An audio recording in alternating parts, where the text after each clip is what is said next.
우리 생활에 다양한 용도로 사용되고 있는 제품 포장재. 우리는 제품 포장재가 주는 편리에 익숙해져 있습니다. 하지만 포장재를 사용한 후 분리배출은 제대로 이루어지고 있을까요? 날로 심해지는 플라스틱 폐기물 문제와 지구기후 온난화 문제. 우리가 무심코 버린 포장재는 우리 삶의 터전인 지구 환경을 위협하는 원인이 되고 있습니다. 그런데 우리가 사용한 포장재가 사실 유용한 자원이 된다는 것을 아시나요? 올바른 분리배출에서 시작하는 재활용과 재사용으로 말이죠.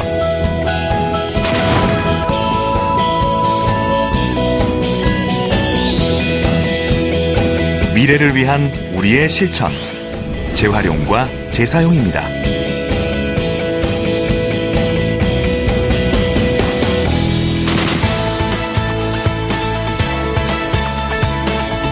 우리가 분리배출한 포장재들은 어떻게 자원으로 재탄생하는 걸까요? 재활용품 선별장에 도착한 생활 폐기물들은 다시 이물질을 걸러내는 선별 작업을 거칩니다. 올바른 분리배출 요령이 지켜진다면 이 과정에서 자원과 인력 낭비를 줄일 수 있죠. 자, 재활용 자원들을 따라 재활용 공장으로 떠나볼까요?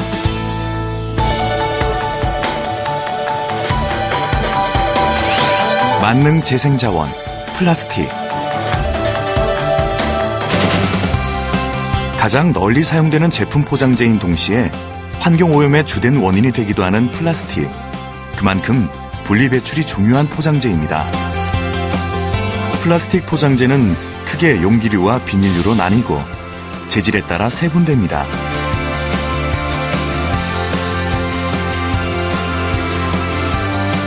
샴푸통, 세제통 등 플라스틱 용기 포장재는 단일 재질 플라스틱 포장재로 구분되고 라면 봉지, 빵 봉지, 일회용 비닐 봉지 등 각종 플라스틱 비닐 포장재는 복합 재질 플라스틱 포장재로 구분되죠.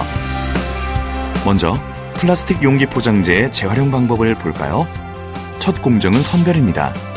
혹시 다른 재질이 섞이지 않았는지 꼼꼼하게 2차 선별을 하죠. 분류한 플라스틱 용기 포장재를 분쇄기에 넣어 잘게 부순 뒤 깨끗이 씻습니다. 그리고 깨끗이 씻어 말린 이 분쇄품을 고온에서 녹여 실처럼 가늘게 뽑아내는데요. 이 가공물을 급속 냉각시켜 쌀알 크기로 자르면 플라스틱 재생 원료가 탄생합니다. 이 재생 원료는 파이프, 컨테이너 상자 등 다양한 플라스틱 재생 제품을 생산하는 데 사용됩니다. 그렇다면 플라스틱 비닐 포장재의 재활용 방법은 어떨까요? 먼저 압축된 플라스틱 비닐 포장재들을 풀어내고 이물질이 섞여 있진 않은지 다시 한번 선별합니다. 그리고 분쇄 과정을 통해 선별된 비닐 포장재를 잘게 자르는데요. 이 분쇄품의 가공법에 따라 플라스틱 비닐 포장재의 재활용 결과물이 달라지게 됩니다.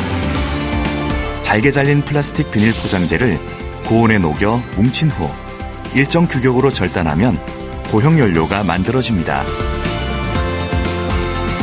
발전소 등에서 화석연료 대체품으로 사용되는 연료가 바로 이것이죠. 플라스틱 비닐 포장재의 또 다른 방법으로는 재생 제품 생산이 있습니다. 분쇄된 비닐 포장재를 150도 내외에서 녹인 후 다시 약 200도에서 2차로 녹이면 찰흙과 같은 상태가 되는데요. 이 상태의 원자재를 모양 틀에 넣고 압력을 가해 제품을 생산해냅니다. 틀에 따라 어떤 모양의 제품이라도 만들어낼 수 있죠. 이외에도 비닐 포장재를 고온에서 열분해하여 재생유를 생산하는 등 분리배출된 플라스틱 비닐 포장재는 유용한 자원으로 재활용됩니다. 플라스틱 용기류를 분리배출할 때는 내용물을 깨끗이 비우고 다른 재질의 뚜껑, 상표 등을 제거하고 배출해주세요. 깨끗한 비닐류는 흩날리지 않도록 배출합니다.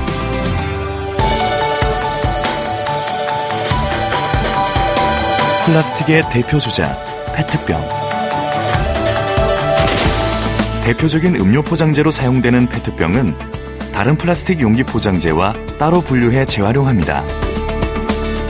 재활용 공장에서는 회수업체의 선별장에서 운송되어 온 페트병을 다시 색상별로 분류합니다. 색상별로 분류한 페트병을 잘게 부수고 세척 과정을 거쳐 라벨과 이물질을 제거한 후 97도의 온수로 살균하는데요. 세척과 살균을 여러 번 반복한 페트병 분쇄품을 탈수한 후 건조하면 작은 알갱이 형태의 재생원료가 됩니다. 최종 색상 선별까지 마친 페트병 플레이크를 색상별로 포장해 출고합니다. 이 페트병 재생원료는 솜, 건축 단열재 등 다양한 제품의 원료로 사용되죠. 페트병을 분리 배출할 때는 내용물을 비우고 다른 재질의 뚜껑 또는 상표를 제거한 후 압착하여 배출합니다.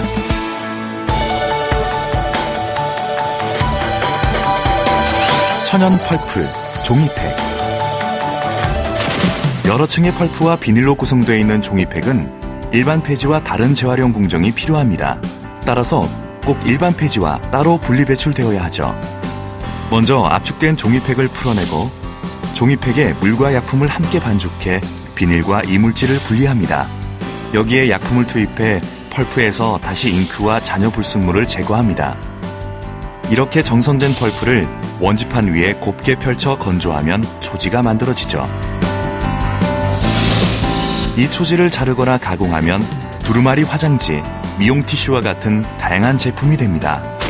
종이팩을 분리 배출할 때는 부패와 압취를 막기 위해 가급적 물로 헹구고 잘 말려서 꼭 일반 폐지와 따로 분리 배출합니다.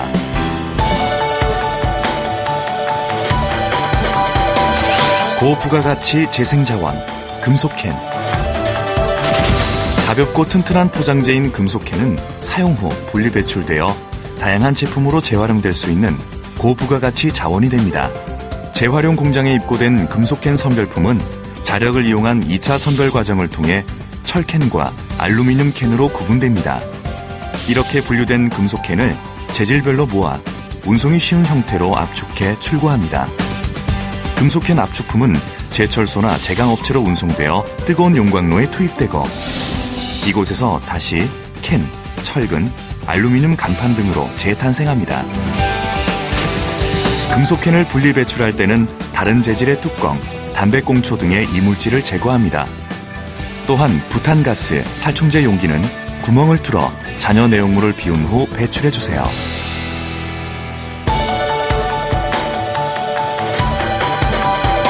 든든한 포장재, 발포 합성수지.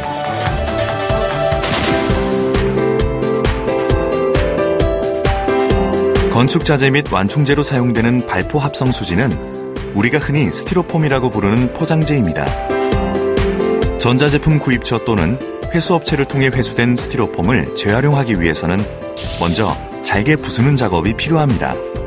여기에 열을 가하면 부피를 줄일 수 있는데요. 이 과정을 통해 잉고트라는 재생원료를 만듭니다. 잉고트는 이 상태로 판매되기도 하고 다시 한번 녹인 후 실처럼 뽑아내 쌀알 크기의 재생원료로 가공하기도 합니다. 이렇게 탄생한 발포 합성수지 재생원료는 제품 생산업체로 출고되어 건축 몰딩, 액자, 경량 콘크리트 등의 다양한 제품으로 생산됩니다. 발포 합성수지를 분리 배출할 때는 파손하지 않은 상태로 테이프를 비롯한 부착물과 이물질을 제거하고 분리 배출합니다. 부피가 큰 가전제품 포장재의 경우 구입처에 반납해주세요.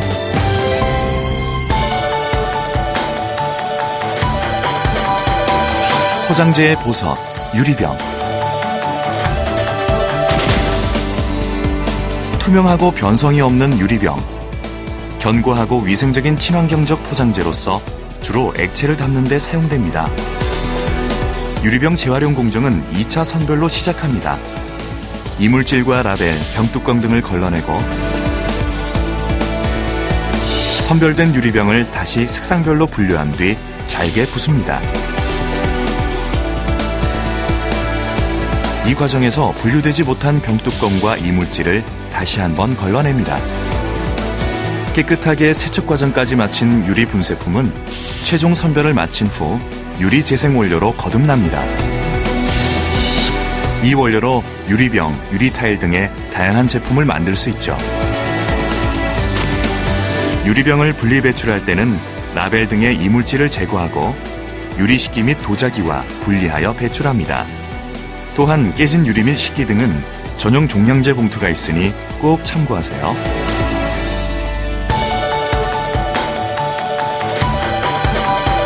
전 세계가 함께 유리병 재사용. 빈용기 보증금 제도는 자원 재사용과 환경 보호를 목적으로 시행되고 있는 제도로서 보증금 대상 빈병을 반환하면 소비자 가격에 포함된 보증금을 돌려주는 제도입니다. 이 제도는 국내뿐만 아니라 세계 각국에서도 시행 중이죠. 변성이 적고 오염되지 않는 유리병은 파손 또는 오염이 되지 않는 한 반복해서 다시 쓸 수 있는 자원입니다.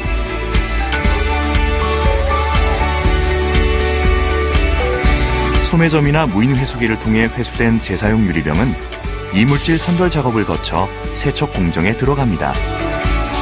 이 세척 공정은 라벨을 제거하고 유리병을 살균 세척하는 과정인데요.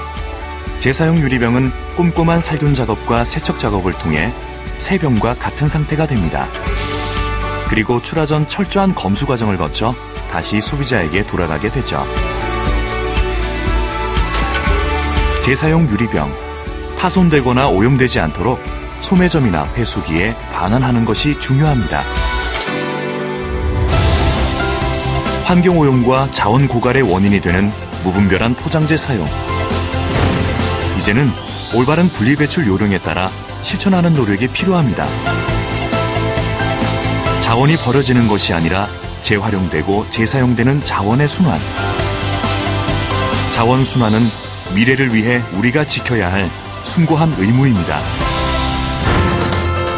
우리 사회의 지속가능한 성장을 위해, 소중한 환경과 아름다운 미래를 위해 실천하세요. 미래를 위한 우리의 실천. 한국순환자원유통지원센터가 여러분과 함께합니다.